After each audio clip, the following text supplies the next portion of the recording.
welcome to the breakfast show on Faith FM with Skafy and Eric. This is the best place to start your day with positive and uplifting thoughts. You're listening across Australia on 87.6, 87.8 or 88 depending on where you are. You can also listen to us through the Faith FM app. And I am in the studio today with my man Narek, the legendary Narek, and of course producer Shells at the desk. Good morning to you, producer Shells. Good morning, everyone. It's good to be here. Good to be with you. Good to be with you, listening friend. Today, if you are listening live, is Tuesday, the 24th of February. Let's start with our gratitude. You know what I am grateful for, Narek? Tell me, man. I am grateful for a new thing that I learned over the weekend. Okay. I'm grateful for grieving your addictions. Wow. Let me explain to you what that means. I am part of a like bad habits / addiction recovery, like 12-step journey group that we run in our church, and I go there. I love it. That's awesome. And one of the things that I learned is that when we have like addictions or bad habits in general, I'm talking about everybody. There is one reason why we go to these things, to these addictions. They bring us some kind of comfort. Yeah. They bring some kind of benefit. Yes, surely they are destructive. Surely it comes to a point that we don't want them to be part of our lives anymore. But they are bringing something. So when you decide, in your mind, say, you know what, I do not want to engage with that, you need to allow your brain to kind of also grieve the loss of something that was bringing something positive. Let's say it's smoking, for example. It was bringing something positive. It was bringing a bit of a comfort, a bit of a relaxation and whatnot. So you're giving up smoking, for example. You have to allow yourself to grieve that loss. Yeah. And one of the ways that I found to grieve the loss, so I tried that over the weekend, and it was quite powerful. I wrote down the name of some of the bad habits, some of the addictions that I'm working on. I wanted to get rid of. And I wrote them in a piece of paper, and then I chucked them in my compost bin. Now, my compost bin is a very special compost bin. It's inhabited by millions and millions of black soldier fly larvae. So they're going to eat that paper like in no time. But it could be done, and other people have done it in different ways. Maybe they wrote down and they buried, they wrote down and they burned it, they wrote down and they chucked them in the toilet. I don't know, and flushed it. But I found that this was a powerful thing. And whenever that sort of an urge to engage in some of these behaviors that I don't want pops up, I remember that sort of a scene. Yeah. And you say, oh, now I remember this is not even part of my life anymore. It's gone. Yeah. Wow. That's so something I'm grateful for. Yeah, something new. What about you, my friend? Oh, man. Well, you guys know that I'm very family orientated too. So this morning, I want to be grateful for my grandparents. They've been listening every morning as well to my grandparents. I think for myself, What are their names? So Ake and Afele, that's their names. Ake and Afele. Yeah. Nice to have you here with us this morning. Yes. Every morning. Yeah, and I'm very grateful because my grandparents, every time I go to their house, my grandparents are either reading their Bible or they're doing worship. So it's just good being raised around, the best things when you have grandparents that are faithful followers of Jesus. Amen. It's amazing. All right. Well, we are going to ask producer Shells as well what she's grateful for. And then we're going to get into the song. So what are you grateful for, producer Shells? I am grateful for my daughters. It's my youngest daughter's birthday tomorrow, and she's 16. And I think, wow, that's so cute. 16 wow, years. That's amazing. So I'm grateful for my daughters. Yeah, amazing. Thank you so much for that. The other one's going to be 18 soon. Wow. Happy anticipated birthday to them. You're listening to the Breakfast Show podcast on Faith FM. Positively different. And in today's show, Narek, we are going to be looking at part 2 of Joseph's reunion with his father Jacob. So we're going to be reading that and going to see what we can get, what we can learn from those passages. We are also going to be talking about Elon Musk today. Okay. Elon Musk posted a tweet saying, I agree with the teachings of Jesus. Wow. What does he mean by that? Was that the first time that he said it? Can you be saved by simply agreeing with the teachings of Jesus? That and much more in today's show. And we're also going to be listening to or hearing more about the story of Punch, the little monkey. Yes. The cutest monkey that is really taking the internet by storm when he was bullied and ran for this little plush monkey toy. Eric is going to be telling us a little bit more about the background story of this little monkey. But before we get started with all of that, I would like to ask producer Shells to serve us a quiz question, the first one of the day. Alrighty, our first quiz question. Which of the Psalms is the only one that ends without some sense of praise to or hope in God? So there's one Psalm in all the Psalms, and I wouldn't have known the number personally, but I do remember reading this, where you're left going, because most, like all the Psalms are pretty much like give you that hope and that assurance. There's one that doesn't. I know that Psalm. What number is it? Let's see if you guys can guess it too. On 0491 064 669.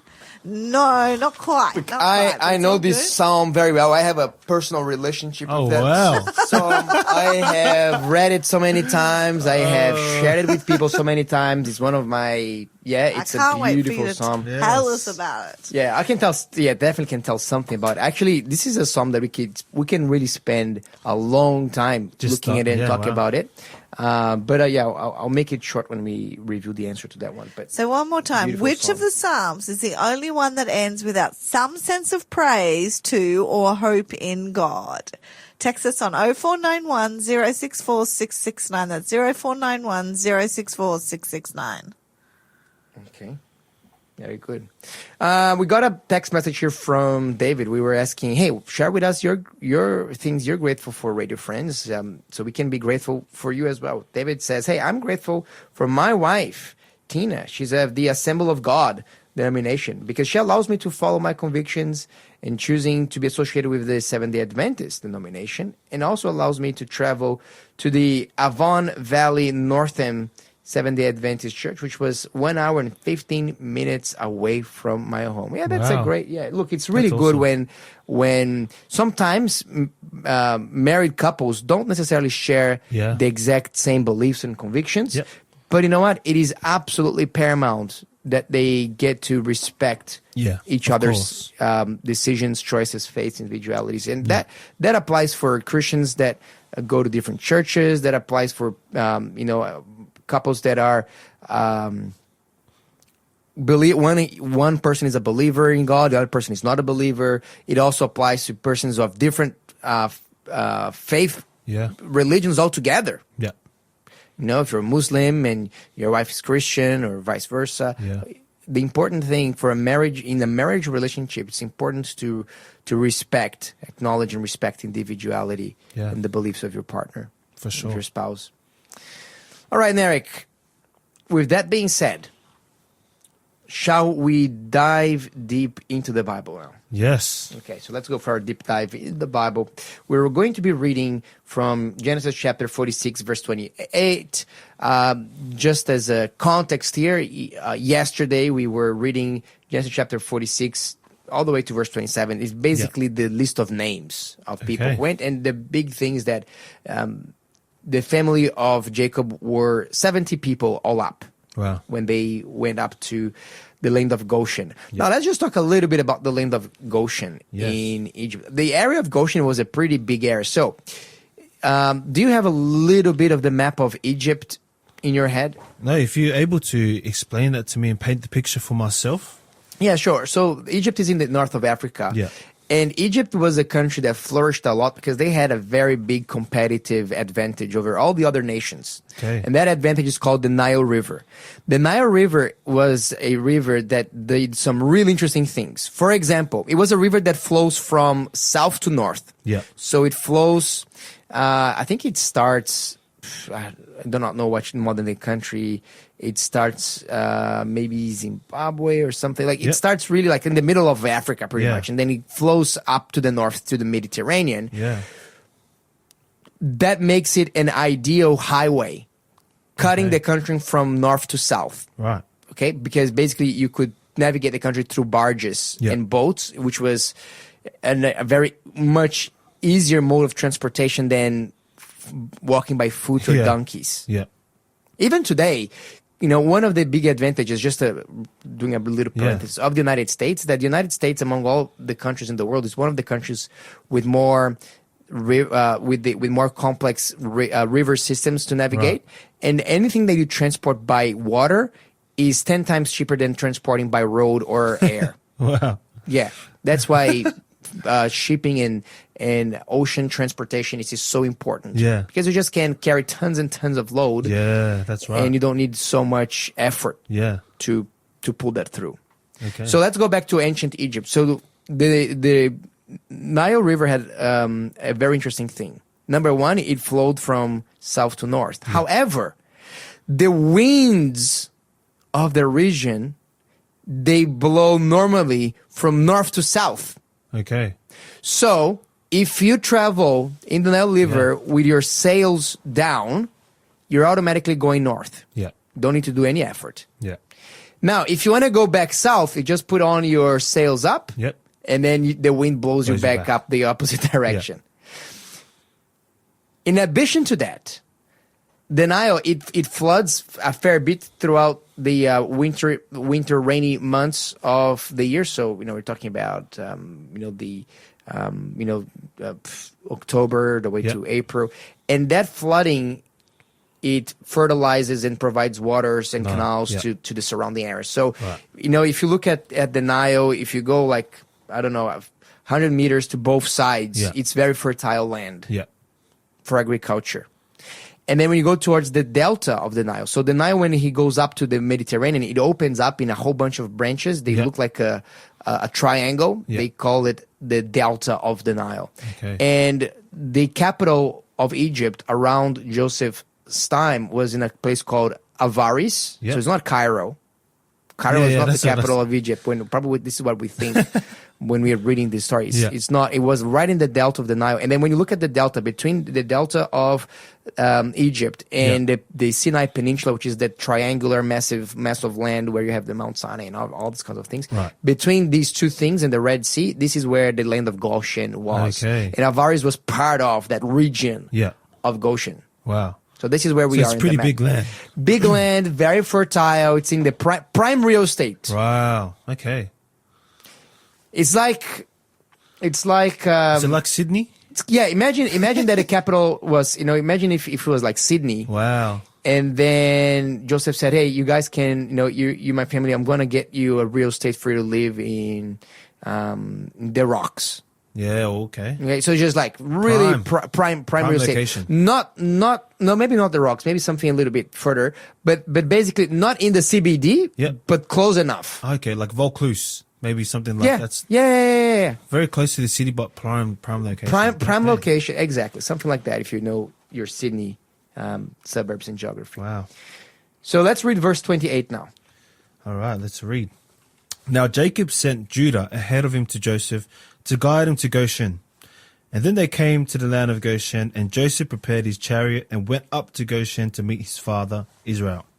As soon as he appeared to him, Joseph threw himself on his neck and wept on his neck a long time.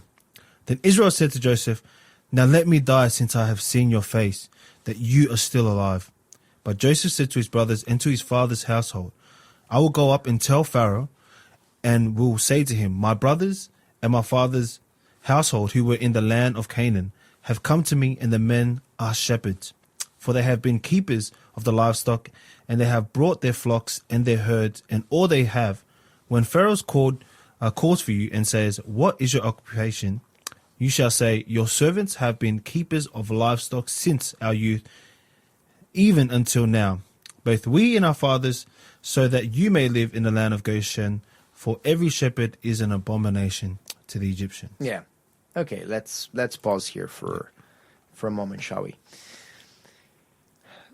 The reaction that Jacob had when he saw Joseph, I think it's warranted. It's warranted, right? Yeah. So they're crying, Yeah. they're kissing each other. But I feel sad for the old man Israel, because I feel bad for him, because he suffered so much in his life. He says, "Let me die now, since I have seen your face and you're still alive." Like, kind of, why do you think he said that? What's gonna be behind or beyond these words? Maybe a bit of a sense of relief that he's now seen Joseph, but also that weight that would have carried, the anxious weight that he would have carried, just not knowing what would be happening to Joseph. And I think just having that in the back of your mind and now seeing Joseph for the first time in so many years, he's now at peace with seeing Joseph. Yeah, absolutely. And I think that he was kind of saying as well, look, let me die now because I cannot, I would not be able to tolerate like losing you a second time. Yes. Let me just die now that I'm happy, you know, because I, you know, that I've seen you because I cannot even imagine not seeing you again. Wow. You know, it's, look, I can understand that. Yeah. You know, parents can definitely relate to that. And then Joseph said, look, okay, I'm going to talk to Pharaoh. I'm going to ask him to let you be settled here in this area. Yeah. But there's a strategy. If they ask you what you do for a living, you tell them that you are shepherds. Yeah. Because shepherds are an abomination to the Egyptians. Yeah. Do you know why shepherds were an abomination to the Egyptians? Do you have any idea? No. Tell me. Look, the Egyptians, they, among other things, they venerated certain animals, like, for example, cows. They had, like, you know, Hathor, which is a god with the face of a cow. Cows were sacred. And that's one reason. Yeah. So Egyptians, if I'm not mistaken, they were similar to what Hindus practice today in terms of cows, that they will not eat cows. Very Most sacred. Hindus. Yep. It's a sacred.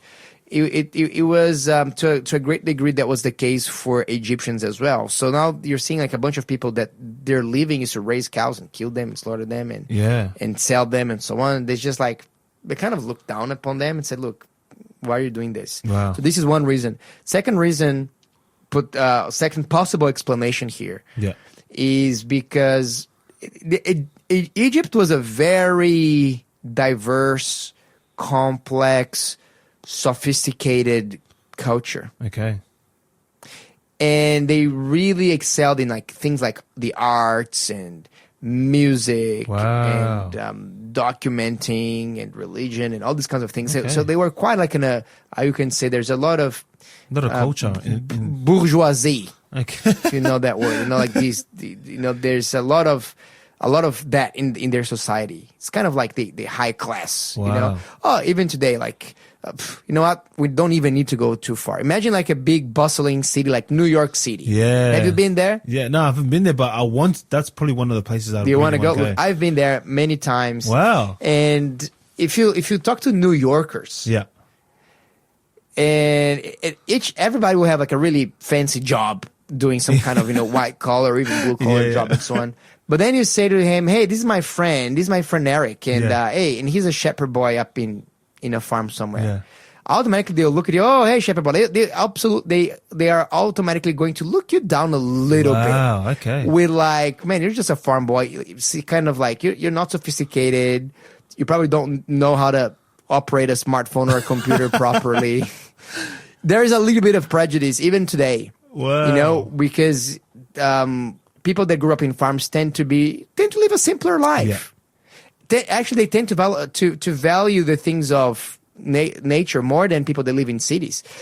So much so that I have a lot of friends who grew up in farms. Wow. And when you put them in big bustling cities. they're like lost. They're like, "Get me out of this place. Wow. This is so hectic. All of the noise, all of the sirens and the honks and pollution and traffic and like enclosurated spaces, and you can barely see the sky." Yeah. So there is a bit of that relationship as well. So for the Egyptians, they didn't really go along. They thought that they basically were dirty. They were kind of small. They were backwards. Oh wow! And they just didn't like it. And the Egyptians were a very prejudiced, inclined people. Not talking to today's day and age Egyptians. Today's day and age Egyptians are absolutely fine people, very, very lovely, very friendly. But I'm talking about like Egyptians 4,000 years ago. Yeah.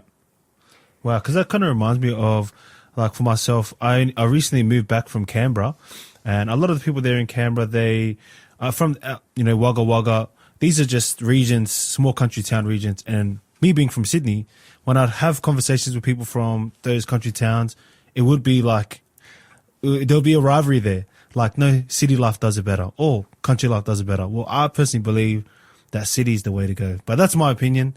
Yeah, city boy. Yeah, I'm a city boy. I'm a hybrid. Kind of grew up with one foot in each place. So Wow, Yeah, okay. I grew up in the city, but my father had a farm, farm, like a weekend farm. We used to go wow. there all the time, so I really do So you appreciate had the that best of both lifestyle. worlds. A bit of the best of both worlds, yeah. Yeah. Well, we're going to be looking to it. And then there's another secret element in that strategy Yep. of Joseph. And that secret element is very, very important, but I'm going to tell you after the song. You're listening to the Breakfast Show podcast on Faith FM. Positively different. We are now going to review the answer to the quiz question, which producer Shells will generously and gladly offer to us. Yeah, so the psalm which only ends, it's the only psalm that ends without some sense of praise to or hope in God is Psalm 88. Psalm 88. Oi. Look, whenever I'm ministering to people that are going through like super severe cases of depression, Yeah. you know, I actually often share Psalm 88 with them. Wow. And I'll tell you why.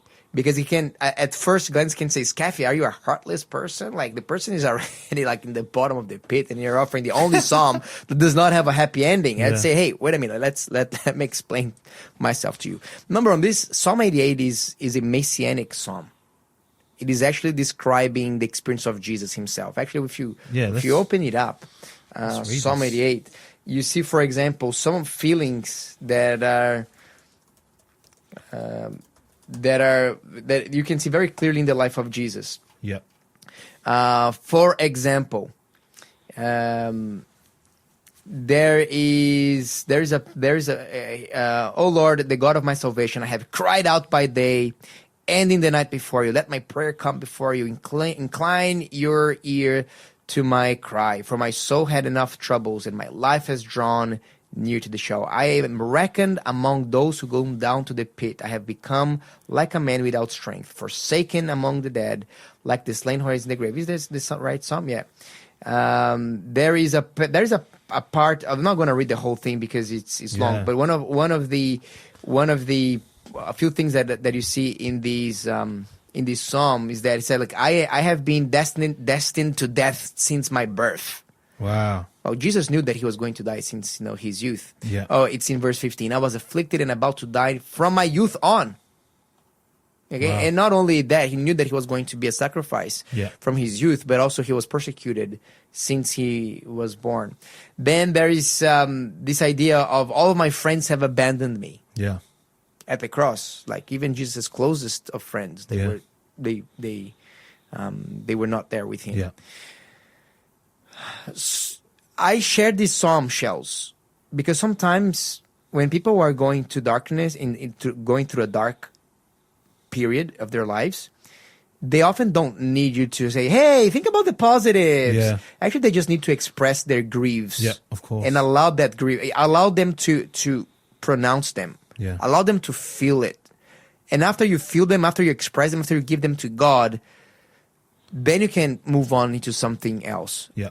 And I think that if we hadn't had a Psalm 88, a psalm that didn't have a happy ending, people who could not see because of their current circumstance that there is a hope in the future, they wouldn't be able to relate. Yeah. Because sometimes you say, look, I cannot see the end of the light at the end of the tunnel. Well, Psalm 88 understands that. Yeah. And it can relate to you when you're feeling just like that. Yeah. And after you read Psalm 88, then you can read other Psalms that maybe start gloomy and then it gradually builds up hope. But Psalm 88 is really a prayer that people can say, you know what, I think that God knows exactly what I'm going through. Jesus himself went through that. I recall, now looking at it, I do definitely remember reading this verse, especially when I was in a time of depression, as you were talking about a few years ago. And I think you're exactly right when you're saying that some people just need to, I guess, sit with that time that they're in. I would say everybody. If you're going through that, if you cannot see the light of the end of the tunnel, if you're like really feeling like there's only darkness around you, Psalm 88 is definitely the place that I would start. Yeah, myself. of course. And when you were saying that that's how you kind of comfort people or you'd read this verse to them, it reminds me of the story of Job, of when he was going through a very tough time, obviously, but his friends came and they saw him from a mile away and they actually could feel his presence, and they went in there and they didn't talk or anything. They just sat with him during, his time. I think it said like 7 days they just sat with him and didn't say anything because they could feel how much, hurt and the burden that Job was carrying at the time. So when you're saying that you'd read this verse to people, not to kind of comfort them, but just also at the same time let them know that, like, Look, God knows exactly what you're Exactly. going through. Yes. The psalmist went exactly through what you're going through. Jesus knows exactly what you're going through. yes, And so you can rely on God. Yeah. He's not foreign to what you're experiencing. amen. All right, producer Shells, let's go to the next one. All right, the next quiz question. What was Lydia's occupation? So Lydia in Acts had an occupation, and what was it? Lydia. This Yeah. was her business. She had a business. Yeah, she had a big business. All right. I'll give a tip. It was in the luxury world. It was in the luxury world. Okay. It's a luxury business. If you do know the answer I to don't know that one, how to spell that, 0491 064 Gonna have it what then. was the occupation of Lydia? No, not quite, but that would have been luxuries. Yeah. All right, so what was Lydia's occupation? Okay. Well, let's get back here into our Bible study here. I said that there was a secret strategy by Joseph in also telling Pharaoh that his family were shepherds from their youth. Yeah. I believe that Joseph did not want his brothers to mingle with the Egyptian culture. Okay. I believe that Joseph didn't want his grandchildren, his extended family to adopt the ways of life of the Egyptians. Do you think that's And because their he just gods. wanted to, like, it's saying that don't, get to know that culture because they're corrupt. Yes. Yeah. Yes. And Joseph had a story in his lineage of something that went really bad, really quickly. And that is the story of his great grand uncle, Lot. Okay. Lot was one of Abraham's nephews. Yeah. So he's maybe a great uncle or something. And Abraham and Lot, at one point of their story, they were both shepherds. They both had, they were sheep and goats and, probably cattle as well. Yeah. And what they've done is that they were competing for land at some point. And the shepherds that worked for Lot were fighting with the shepherds that were working for Abraham and said, look, you're grazing my area. This area was mine, but your sheep are eating everything. So now I have to go all the way to the other side of the mountain to get some fertile grass. So they were fighting. There was some conflict. And Lot brought that to Uncle Abraham and says, Uncle Abraham, look, I think that this area is getting too tiny for us both. God has been blessing us. Look how much sheep he has given us. But look, it's been a privilege and an honor to be following you all the way from Babylon, from the Ur of the Chaldeans to here. But we need to part ways. Yeah. And Abraham said to Lot and said, yeah, look, I agree. So you choose. You're going to go to this side or to the other side. And Lot chose the side that was leading towards a city called Sodom. Right. Eventually, he abandoned his ways of living as a tent dweller, Yeah.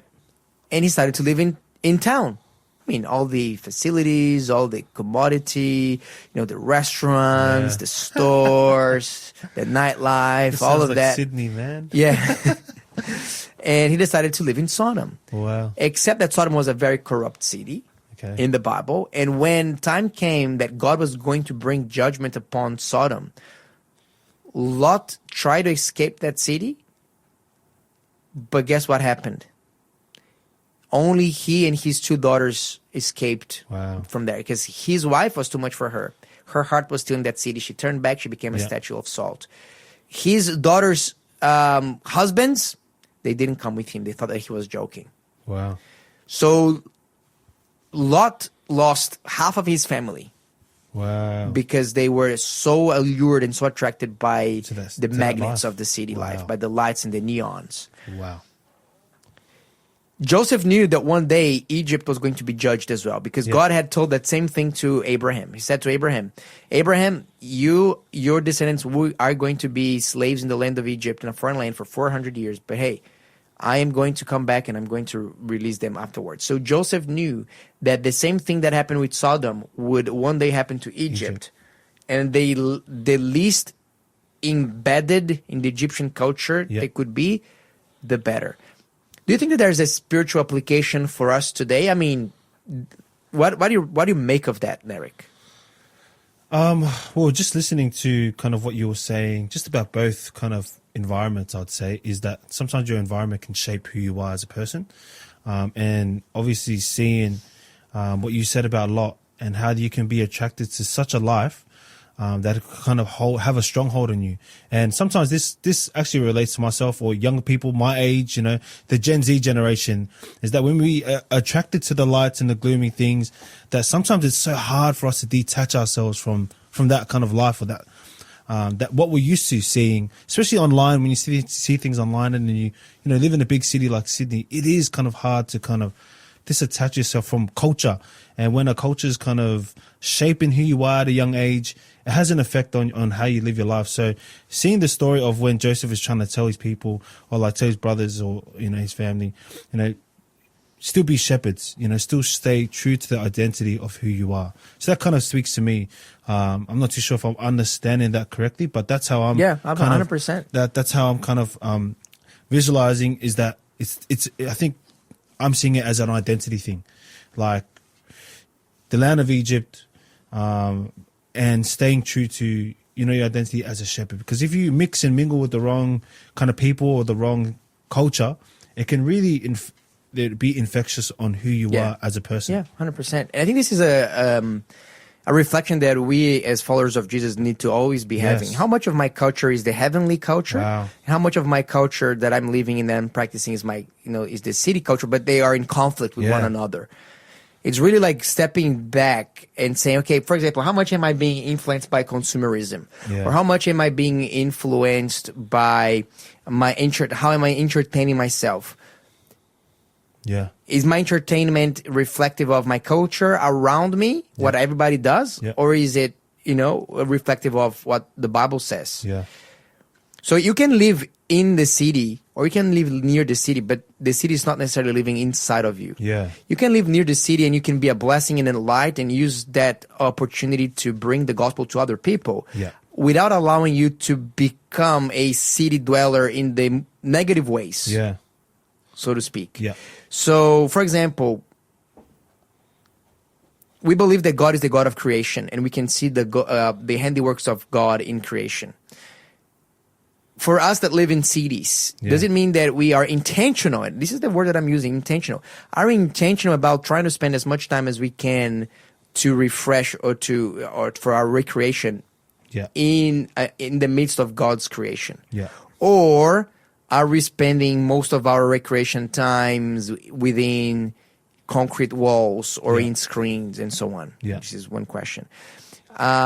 How are we spending our money? Are we spending money with the excesses of the city around us so that we can keep up with the Joneses? Yeah. Or are we being wise stewards of our money and we are actually asking God, how do you want me to manage this money for your glory? Yeah. That is true. So these are the kinds of things that we need to ask. Yeah. Because it's very easy for Sodom to start really shining before our eyes. Yeah. And you can say, like Lot, but like I'm faithful to God. Yeah. Yes, you are. But what about your family? What about your children? And what about your spouse? Like, what about maybe even you? Like we tend to overestimate how spiritually strong we are. Yeah. I have seen this time and time again. People think that they are one with the Lord. And next thing you know, they have a massive moral fall. Yeah. Why? Because we do not raise up to the level of our expectations and hope. We always fall down to the level of our training, of our experience. This is like a military maxim that applies big time to spiritual life. Actually, we're going to be talking more about that concept. But Yeah. so there's this point here as well. Joseph want to make sure that they are not mingling too much Wow. with the Egyptian culture. That's interesting, especially I think what really stands out to me about this is when you're mentioning the culture of and making sure not mingling with that. Like, I'm from Sydney, but also Western Sydney. So Western Sydney, people know that has its own culture. Like, out in the western suburbs, I'm not too sure. Have you ever been out to Western Sydney, Skafy? Yeah, I have. Yeah, okay. So like I grew up in like Mount Druitt, Blacktown area, and we have our own culture. And sometimes when people see us or hear us talk, they're like, yeah, this guy's from Western Sydney. Or like we'll do specific things. I'm like, yep, he's from Western Sydney. Because of the culture that we've kind of been raised around. So like, and I'll even have conversations, with people about like, would you ever raise your family in Western Sydney? Personally, for me, I'm not too sure if I would. Only on the basis of, exactly what the influences are exactly. not necessarily positive. Yeah, and look, when we say about culture, what are the things that affect culture? Like how you eat, how you dress, how you spend your time, how you relax, how you do your recreation, how you talk and communicate. Yeah, and there are elements about culture that are positive. Yeah, of course. There are elements about different cultures that are neutral. There are elements that are negative, and we have to judge the culture that we are surrounded by with the culture of heaven, which is the culture of God.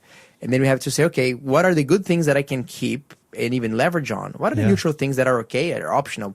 But what are the things that are going against my beliefs or against God's word that I have to make a stand against? That I have to, I'm not participating into that. Yeah. This is not going to be a part of my personal culture. And it is a challenge. And when you're if you're living into a more remote area, these influences are much smaller. Wow. Because there's less people, there's less pressure, there's less societal rules and so on. You can actually live, in that sense, it is easier. Yeah. And I feel like maybe in those small regional places, you're not comparing yourself as much to when you're in the city, living in a culture. If that's Brisbane or Sydney, you're not having that comparison kind of, theme behind things. Yeah. I'll give you one last example here, in that sense. For example, cars. People that are living in rural areas, compare their levels of cars versus cars in inner city, Sydney, Melbourne. You're not going to be seeing many Lamborghinis out in the outback.